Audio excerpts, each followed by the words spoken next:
ప్రజా TV Telugu news కి స్వాగతం. ఇంత పెద్ద ఎత్తున నేను చూసినప్పటి నుండి 7-8 ఎలక్షన్లు తాడిపత్రిలో నేను గమనిస్తానే ఉన్నాను. నేను ఇక్కడ రాకపోయినా కూడా చూసినప్పటి నుండి ఈ విధంగా జరగడం ఇది ఫస్ట్ సార్ అనుకుంటాను.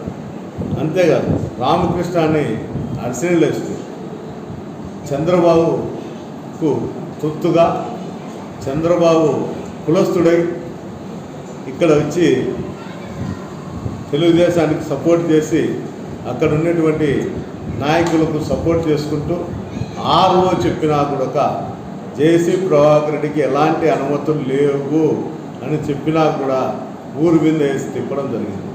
ఈ సంఘటనలు అన్నిటికీ కూడా ఒక దిక్కు జేసీ కుటుంబ ఈ సంఘటనలు గలాటలకు అందరికీ కారణం జేసీ కుటుంబం అయితే పరోక్షంగా ప్రత్యక్షంగా రామకృష్ణ అర్సనీలు వేస్తే దీనికి ప్రత్యక్షంగా సాక్ష్యం కూడా.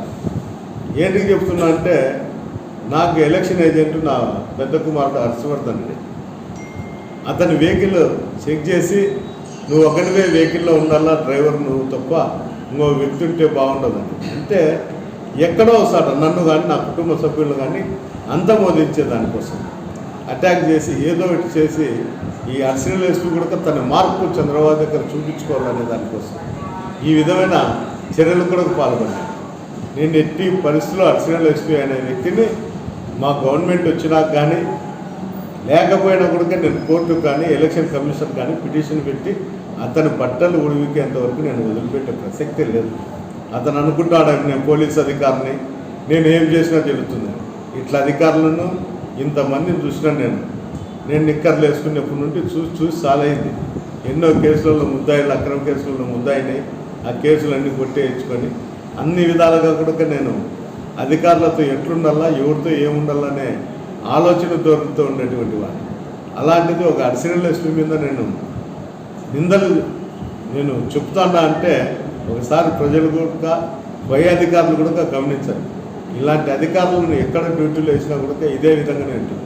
ఖచ్చితంగా అర్సనీలు ఎస్పీ మీద ఎలక్షన్ కమిషన్ పిటిషన్ పెట్టడం జరుగుతుంది.